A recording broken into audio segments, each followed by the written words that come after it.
and they will think, well, the WN players want to make like $60 million a year. Yeah, like yeah. it's That's not the case, but yeah. It's not it. It's based on the revenue. Yeah. So 50% of NBA revenue could be top end $60 million contracts. 50% of WNBA revenue could be 2 million. I don't Whatever know the it is. numbers. Yeah, whatever it is. But that would in some context that would be equal pay based on your percentage of your revenue pie. Yeah. So that's that's certainly one way to look at it. It's not necessarily saying that Caitlin and Asia Wilson need to make what LeBron and Steph Curry are making, but it's based on the revenue the league generates. But it's my understanding, and if your reading has verified or contradicted this, I've read everything that the league is losing money and has lost money for a number of years. Hand over fist. Yeah. So, that alone probably explains why the player revenue is 9%, because you're basically, you're already operating at a loss. The WNBA. So they had their All-Star game. I put a post up on Facebook, told you I was watching it. And they had these shirts on in the warm-ups. Pay us what you owe us. Now, the reason why for all the years that you owed us. And the reason why this is because their bargain agreement is coming up soon, right? So and I didn't put two and two together because about what was that, about maybe a month ago we talked about Angel Reese had a comment that basically was that same thing. Pay us what you owe us type of thing. That's right. And we talked about it for a little bit, but I thought it was just a comment in passing. You know what I mean? Because they had been doing well in numbers, but that's what's going on. Their bargaining agreement is coming up, and their current share. So, for example, the NBA. I've been doing a lot of reading on this. So the NBA players have a 50% share. Okay, of revenue. Okay, WNBA players have a 9% share of revenue, right? So there that is going to be the sticking point. Oh, not sticking point, but that's what they're trying to get increased, and that's what's going to increase their pay, right?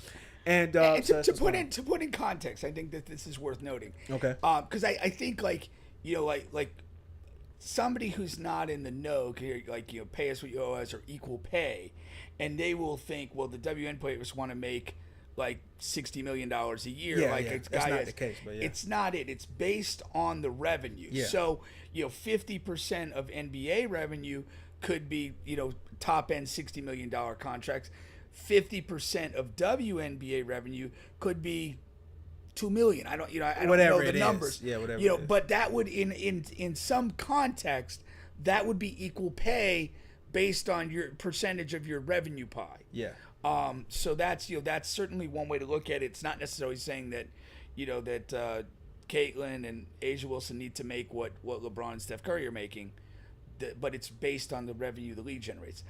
But it's my understanding, and if your reading has verified or contradicted this, I've read everything that the league is losing money and has lost money for a number of years. Hand over fist. Yeah. So that alone probably explains why the player revenue is 9%, because you're basically you're already operating at a loss. Yeah. If you're going to increase their share of the revenue, you're going to lose more. It'll become a catastrophic from loss. the owners. Yeah, from the owner's perspective, and that is true. If you lost, just quick math on this. If the league lost $10 million operating, and then you were going to raise them from 9 to 50%, you're going 400% on that. That now becomes $50 billion lost dollars. Yeah. And that's nobody wants to do that. Definitely not rich people. They're not going to do that. Well, nobody. I guess if you had $50 million to lose, you're idiots will lose different spot. Idiots will lose it, but rich white people, old white people, they're not going to lose that type of money. But there's a couple of things on that, right? And that is correct. So there's like a double-sided thing on here. And our guy who's been on the show, Tony, he's on the wrong side of it. He thinks WNBA players should get paid whatever they're asking for. And I just think that is ludicrous to a degree, though. I'm kind of in the middle. I can't decide because listen, yes, they've been losing money, number one, and that's bad, right? And then also not only that. But then you have the aspect of, okay, on the other side of things, you got to look at it like this. Even though they're losing money, and then you take into account the ratings. The ratings are and have been higher in this season, right? Okay. And over the last 2 seasons. So from the WNBA perspective and from business perspective, business, you really don't go on the history and in the past. You go on the future. And even if you really think about it, like that's honestly how contracts work. Like they don't pay guys for what they've done. They pay guys for what they think they're going to do and all of that stuff. You can look at it in every business form. So what they're saying is, okay, we have 2 years of grown attendance, ratings. We have a new TV deal that's coming in because of Is the new the TV ratings. deal already done? No, it's so- coming, but it's confirmed to be coming in. Right, and Right? and it should be a better deal based on It the will be increased a ratings. will be a much better deal, and so they're looking at that and saying, okay, we deserve more because this is coming and it's confirmed to be coming. All right. But then you still have the other side. Well, okay, but we've lost money every year we've been in existence. That's not good. So I'm stuck in between because I do understand what they're saying, but I do understand about the lost money part. Now, But here's what, and let me get to this because ultimately I think I'm on. I don't think their raise should be any significant level because here goes the honest truth about the WNBA and the growth over the last couple of years. It's not a WNBA growth, if they're going to be honest. It's a Caitlin Clark growth. You look at every number, every metric is pinned towards her. She's the All-Star game this year. Last year she was a part of it. This year there was like almost a 30% decrease. She didn't play. because she didn't play. You look at the ratings when she got at the time she got hurt, all the way up until now. There's damn near a 40 to 50% decrease in ratings Her injury this season. this season. So you had established ratings at a certain level. While she was she's playing. hurt, and you see an immediate decline. The massive decline. Yeah. A massive decline. And so that's what's going on. It's not a WNBA growth. It's a Caitlin Clark growth. And because of that, some players receive, a little more like whatever we know about some of the other players when they play Caitlin Clark or whatever. And so that's tricky. I'm with paying Caitlin Clark what you owe her. And for whatever it is, we know the reason. We talked about it 1,000 times. It's not because of basketball. She's not the best player in basketball. She's not top 5 player in WNBA basketball.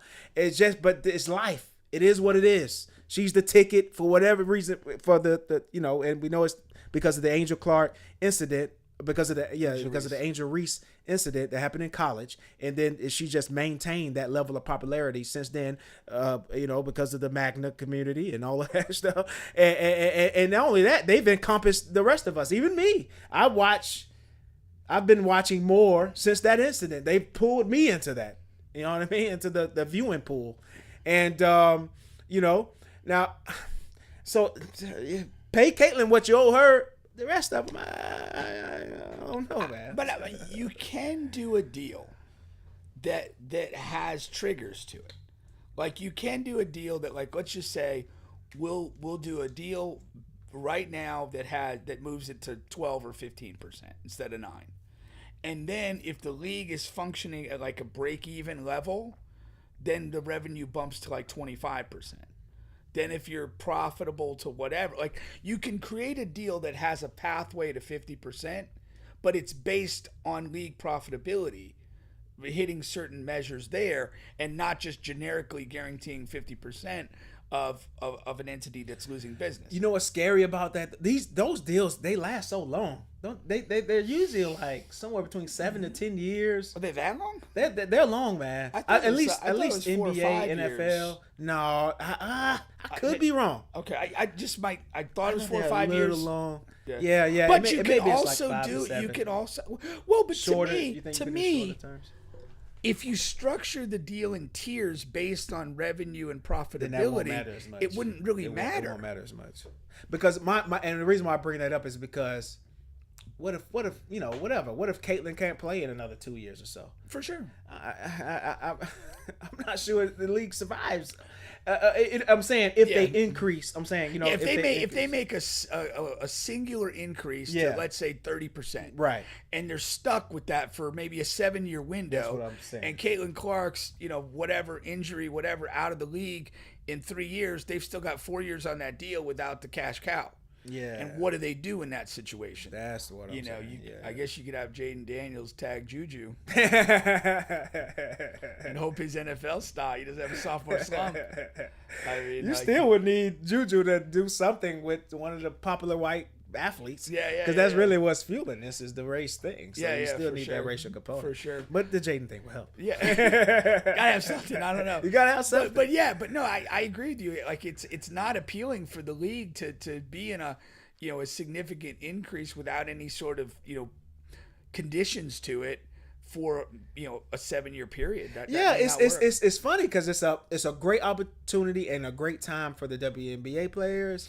But it's a scary moment for the owners, because it's like, damn, do I want to commit and get into a long-term relationship with these hoes? That's a joke. Obviously, as a setup to that was a joke. Well played, man. Yeah. Expert setup, brother. I've been working on it. Yeah. Now you might be ready for the stand-up.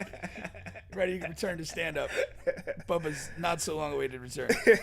But yeah, no, I think that it's a lot of interesting questions because, again, is the growth sustainable? Is it as we feel, probably tied more to one player and a racial identity than actual basketball product? Yeah, it's tough. It's very tough. But and again, it's like at the end of the day, it's even in its best characterization, it's going to be like a niche market. Anyway, it's not going to match the NBA in viewership ever. It's not going to touch the NFL, baseball even. It's going to be a niche market. Can it be a consistent, solid niche market? Potentially, but again, you got to have now. And I don't know the answer to this question.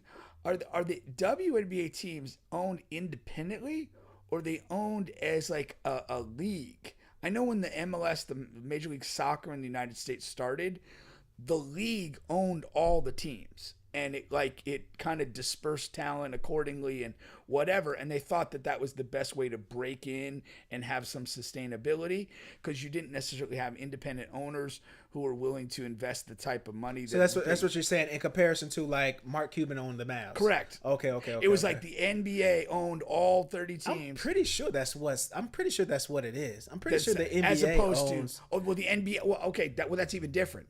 If the NBA owns, and if you have do the Lakers own the women's team? Do the Bulls own the women's team? I don't think so. Okay, I don't think it works like that. No. So yeah, I mean that's what you got to look at in terms of ownership. If you've got individual owners, who are just wealthy business guys, like they're, the thing that's worked in sports, even as costs have gone up, team valuations have continued to go crazy. Yeah. So there's a scenario. Even their teams have increased. WNBA teams. Yeah. Okay. The value. Yeah. Well, that's kind of what I was going. If you are consistently unprofitable and you're not, there's no real pathway forward. How do you value this team? Who's going to come in and buy, the Chicago team or whatever team when there's no track record of profitability, and who are you competing with to own a team? Now, if you're talking an NBA team and an NFL team, there's a lot of people that would love to be in position to own a team, and they get vetted and it's kind of competitive. But if in WNBA, who's in that market to buy and own those teams? Let me see something now. The team that Caitlin Clark is on, Indiana, that guy, he does own the Pacers and the Indiana women's team. Okay. Now the Atlanta Dream are currently owned by ownership group led by Larry and so they are independent. So okay. it may just vary, right? Yeah. So yeah. Okay. So they're not attached to the NBA at all. These guys.